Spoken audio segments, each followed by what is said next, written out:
तफ्तीश। आज जहां हिंदुस्तान चांद पर जा रहा है, वही हम ऐसे समाज में जीने को बेबस है जहां भूत प्रेत और बाबा ही सब कुछ है। हमारा समाज तोहम परस्ती के जाल में इस कदर जकड़ चुका है जिसे वापस लाना बहुत मुश्किल होता जा रहा है। यहां भी कुछ ऐसा ही हुआ। एक बाबा जो अपनी मौत का दावा करता है, अपनी मौत का उसे इतना यकीन है कि वो वक्त और जगह तक भी बताता है। देखिए एक ढोंगी बाबा की मौत और जिंदगी की ये तफ्तीश।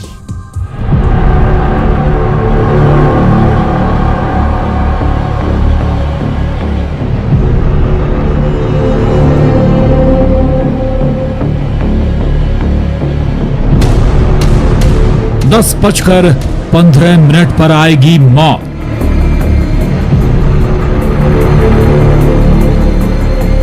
मौत की भविष्यवाणी।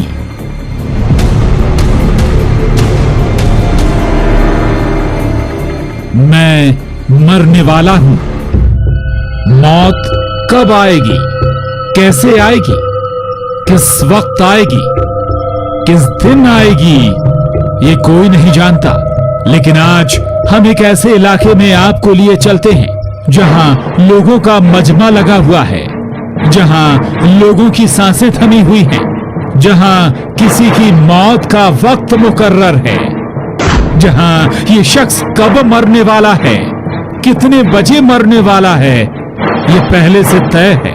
पहले से भी क्या, ये तो 15 दिन पहले ही तय हो चुका था कि ये शख्स कब मरने वाला है।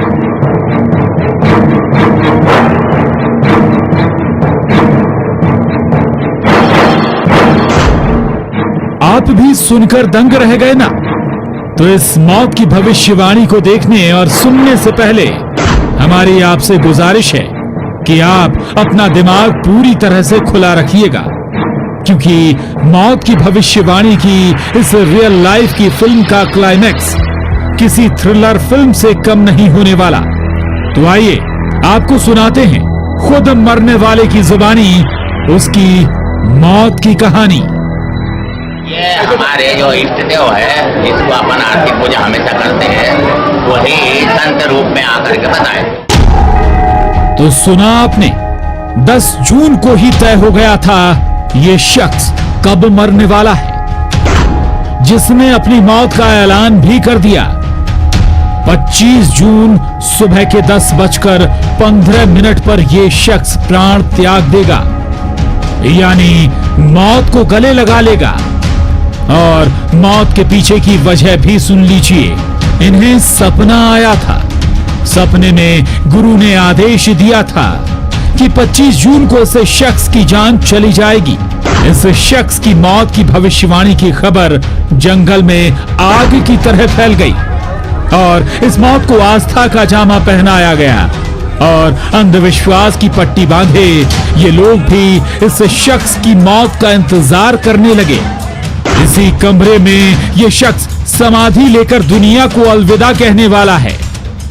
15 से 20 दिन पहले से यहाँ पर बाबा जी आ चुके थे और उन्होंने रोज सत्संग के माध्यम से भी उन्होंने अपने प्रवचन के माध्यम से कहा रखा था कि मैं आज 25 तारीख है, 25 तारीख को 10:15 में मैं घोषणा करता हूँ। उन्होंने कहा था कि मैं प्राण अपना त्याग दूंगा। अब 10 तारीख के जो कार्यक्रम कवि जयंती कार्यक्रम था, उस कार्यक्रम में आया और बताया कि मैं 25 तारीख को 10:15 पर अपना शरीर छोड़ दूंगा। इसमें हमने एक डिस्कस किया, मान लो गुरुदेव आपका शरीर नहीं छूटा तब क्या होगा? तो उन्होंने ये बोला था कि 10:15 से 16 मिनट नहीं होगा। बालाघाट से करीब 25 किलोमीटर दूर हट्टा थाना इलाके के डूंडा सिवनी में कबीर पंथी संत सुबोध दास उर्फ मंगलदास पिछले कई दिनों से आकर रह रहा था और सत्संग करने के कारण ये बाबा समाज के लोगों के बीच आस्था का केंद्र बन गया था। बताया जा रहा है कि बाबा ने 10 जून के सत्संग कार्यक्रम के दिन घोषणा की थी। बाबा इसी कमरे में समाधि ले रहा था। वक्त जैसे जैसे बीतता जा रहा था, लोगों की सांसें अटक रही थी और घड़ी में जैसे ही 10:15 बजे बाबा के नाम के जयकारे गूंजने लगे लेकिन इस रियल लाइफ की स्टोरी में एक ट्विस्ट भी है, और वो है मौत का टाइम टल गया। बाबा का हाई वोल्टेज ड्रामा। ऊपर में चढ़ के बताया कि भाई हमारा बताया हुआ टाइम जो था वो टल गया है। जी हां, अंधविश्वास की सांधी में अचानक तूफान आ गया, क्योंकि बाबा की मौत की भविष्यवाणी का ये शो फ्लॉप हो गया था। ये कथित संत तो मरा ही नहीं, अब अंधभक्ति का चश्मा लगाए इन भक्तों पर जब इस कथित संत की भक्ति का चश्मा उतरा तो बाबा के खिलाफ नारेबाजी होने लगी।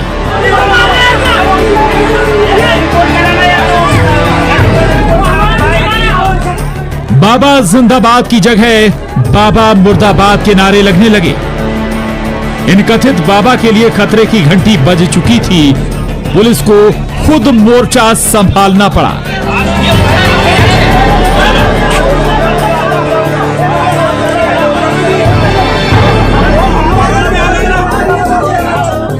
हंगामा इस कदर बढ़ गया कि लोग बाबा को मारने पर उतारू हो गए। प्रशासन के दखल के बाद इन्हीं कथित बाबा को घर के पिछले गेट से चोरी छिपे इस चादर में छुपाकर निकालकर ले जाना पड़ा। बाबा का दांव उन पर ही उल्टा पड़ गया। सिवनी में कोई एक कबीरपंथी बाबा है जिन्हें की स्वप्न में आया है कि आज दिनांक 25 तारीख को सवेरे 10:15 पे वो अपनी देह त्याग देंगे।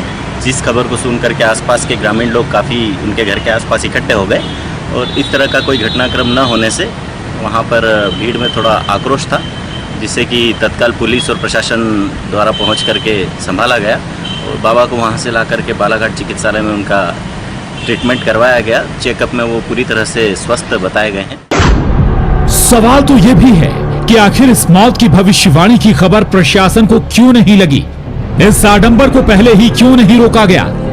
वाकई हैरानी होती है। 21वीं सदी में जब दुनिया चांद पर पहुंच रही है, वहां आज भी कथित बाबाओं के चक्कर में या कहें अंधविश्वास के चक्कर में फंसकर लोग खुद को ही बेवकूफ बना रहे हैं। तो आप अपने दिमाग की बत्ती जलाएं और ढोंगी बाबाओं को कहें बाय बाय। तफ्तीश के लिए बालाघाट से अजहर के साथ ब्यूरो रिपोर्ट, न्यूज़ 18। तफ्तीश अभी जारी है। मोबाइल के इजाद का मकसद जिंदगी को आसान बनाना था, लेकिन इस इजाद ने नौजवानों की नस्लों को भटका कर रख दिया है। जहां इसके बेशुमार फायदे भी हैं, वहीं नई नस्ल के भटकाव की जिम्मेदार भी ये छोटा सा फोन ही है। देखिए नई नस्लों के डिजिटल भटकाव की ये तफ्तीश।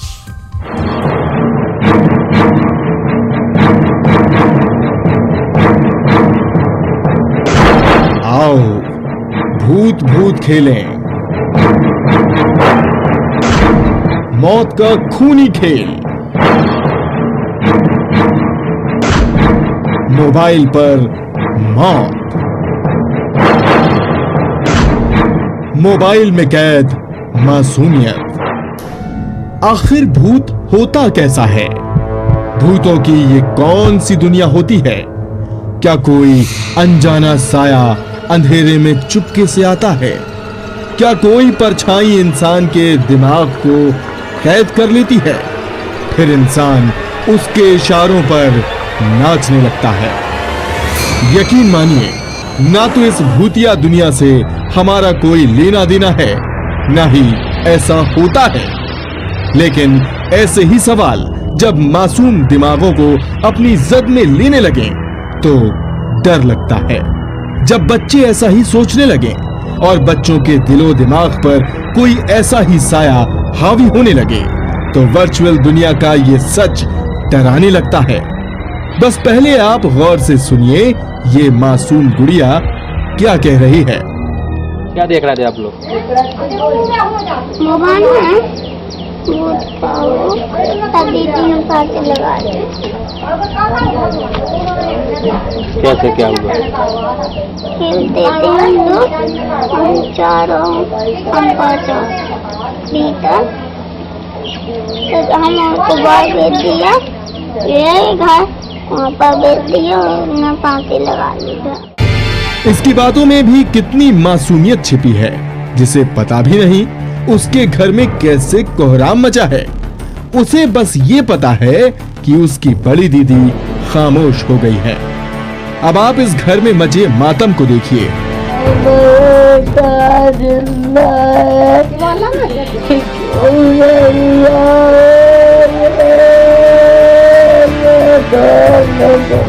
जहां ये महिला फपक फपक कर रो रही है, लेकिन रोते रोते ये जो कह रही है, जरा उस वजह को भी सुनने और समझने की कोशिश कीजिए। तो सुना ना आपने कैसे ये गमगीन औरत कह रही है, बिटिया को तो भूत ले गया। एक बार फिर इसके दर्द को समझने की कोशिश कीजिए।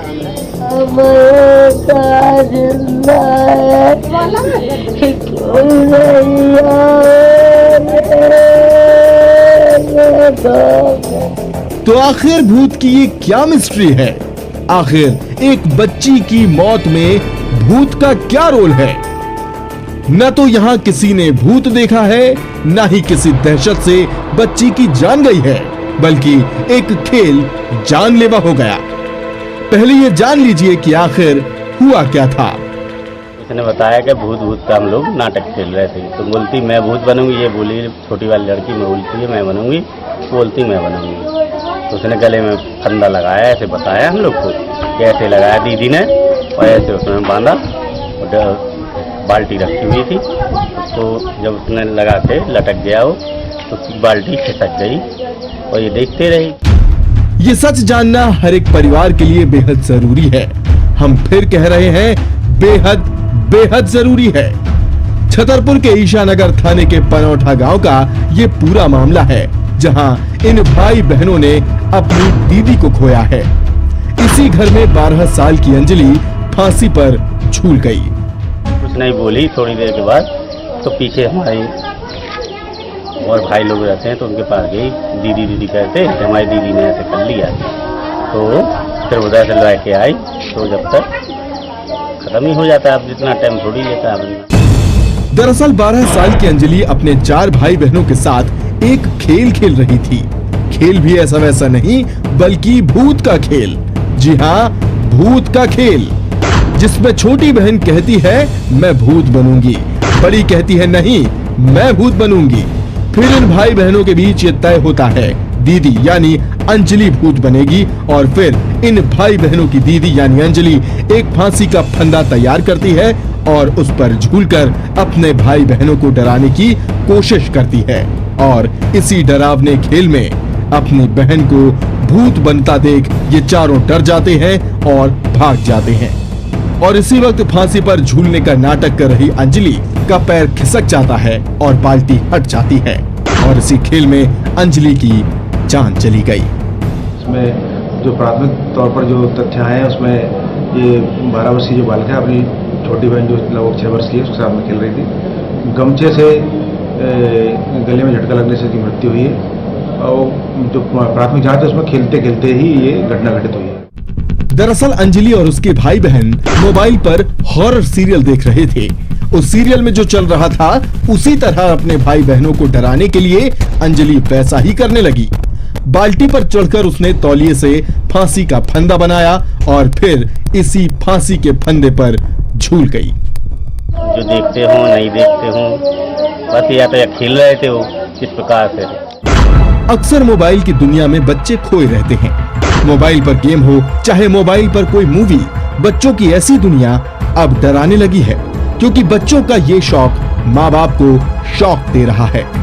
तो आप भी अपने बच्चों पर खास ध्यान रखिए, कहीं मोबाइल की दुनिया में मासूमियत कैद ना हो जाए। तफ्तीश के लिए छतरपुर से सुनील उपाध्याय के साथ ब्यूरो रिपोर्ट न्यूज़ 18। तो तफ्तीश अभी जारी है, कहीं नहीं जाइएगा, हम लौट कर आते हैं, जारी रखेंगे तफ्तीश। बहुत जरूरी है ये खबर, हर उनके लिए जरूरी है जिनके घरों में बच्चे हैं। हर माँ बाप के लिए ये एक सबक है, जो अपने बच्चों से बेखबर हैं। बच्चों की पसंद और नापसंद सबकी खबर रखना हर माँ बाप की जिम्मेदारी है। हमारे बच्चे किधर जा रहे हैं, ये भी सोचना बहुत जरूरी है। ये सच है कि हमारी तरक्की में टेक्नोलॉजी का अहम किरदार है, लेकिन उसी टेक्नोलॉजी ने हमारे घरों में इतनी दूरियां बढ़ा दी हैं जिसे अब खत्म करना मुश्किल होता जा रहा है। क्या किसी टेक्नोलॉजी की अहमियत का कोई पैमाना है? आपको खबरदार करती ये तफ्तीश।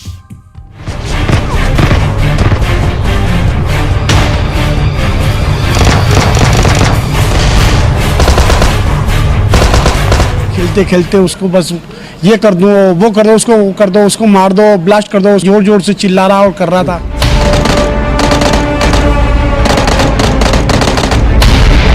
जिसे लगे उसकी लत,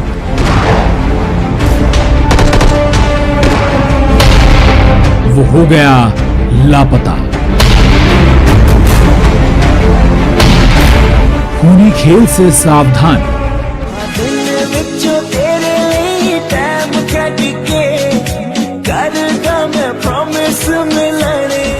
उसका यही अंदाज था, उसके दोस्त भी उसके इस अंदाज के फैन थे। अपने परिवार के लिए वो किसी हीरो से कम नहीं था। अपनी इसी अदाकारी से वो सबके दिलों को जीत लेता था। लेकिन अब ये वीडियो उसकी आखिरी यादें बनकर रह गया है। मोबाइल में कैद उसकी वो आखिरी यादें जिसे एक पिता बार बार देख रहा है। ये पिता अपने बेटे की इन्हीं तस्वीरों को बार बार सीने से लगा रहा है। उसे लग रहा है काश उसका बेटा इस मोबाइल से बाहर आ जाए और उसे अब्बा कहकर पुकारने लगे।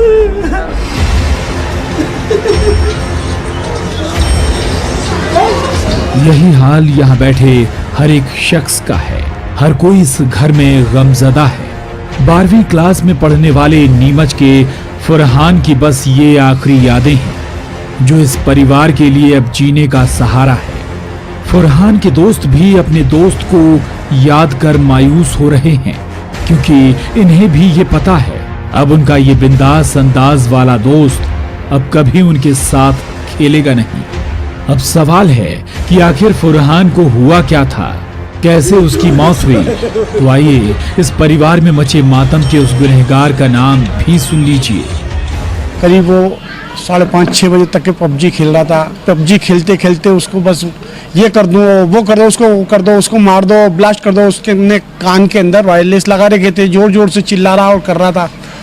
और बस आखिरी के अंदर ये हुआ कि ब्लास्ट कर दे, ब्लास्ट कर दे, ब्लास्ट कर दे। और फिर उसके बाद में एकदम उसने और मम्मी को बुला, मम्मी को बुला, मेरा सर फट रहा, मम्मी को बुला, मम्मी को बुला। और बस इतनी देर में हमारे को उसने नीचे आवाज़ दी। हम ले गए डॉक्टर के पास में।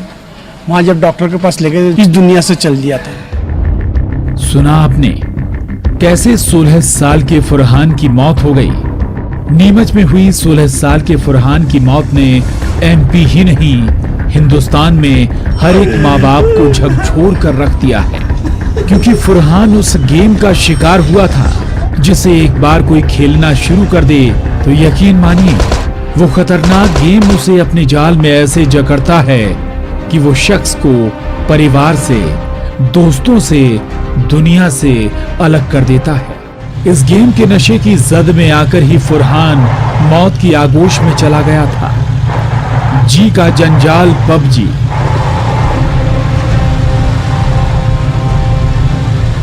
दरअसल फरहान को ऑनलाइन गेम पबजी की लत लग गई थी। इस गेम को खेलने की जिद और जुनून ऐसा था कि फरहान पूरे टाइम पबजी खेलता रहता था। फरहान के पिता ने इस गेम को डिलीट भी करवा दिया था, लेकिन फरहान की जिद के चलते फिर से ये खूनी गेम उसके मोबाइल में लोड हो गया। पबजी गेम खेलते खेलते फरहान इतना तैश में आ गया कि वो जोर जोर से चिल्लाने लगा, ब्लास्ट कर दो ब्लास्ट। और उसके बाद फरहान के सिर में तेज दर्द हुआ और वो हमेशा के लिए खामोश हो गया। वाकई में वो जुनून था उसको। मैंने 3 दिन पहले ही उसको डिलीट करवा दिया था। उससे पहले भी मैं उससे बहुत लड़ता था, पर वो मानता नहीं था। 3 दिन पहले जब मैं उससे नाराज हो गया तो उसने खाना बंद कर दिया। उसने खाना नहीं खाया। उसकी माँ से एक ही जीत करा के पापा से बोल के मेरा एक गेम को वापस लोड करवा। इस खतरनाक गेम ने इस परिवार को ऐसा गम दिया है कि ये परिवार इस सदमे से कब उभरेगा, ये कोई नहीं जानता। इस खूनी गेम से आप भी सावधान रहिए। कहीं ऐसा तो नहीं आपके घर का चिराग भी इस कातिल गेम की गिरफ्त में हो, तो रहिए सावधान। तफ्तीश के लिए नीमच से मुस्तफा हुसैन के साथ ब्यूरो रिपोर्ट, न्यूज़ 18। तो आज के लिए बस इतना ही, मगर हमारी तफ्तीश जारी है। अगले हफ्ते फिर हाजिर होंगे, क्योंकि ना जुर्म रुके हैं और ना ही रुकेगी हमारी तफ्तीश। जय हिंद।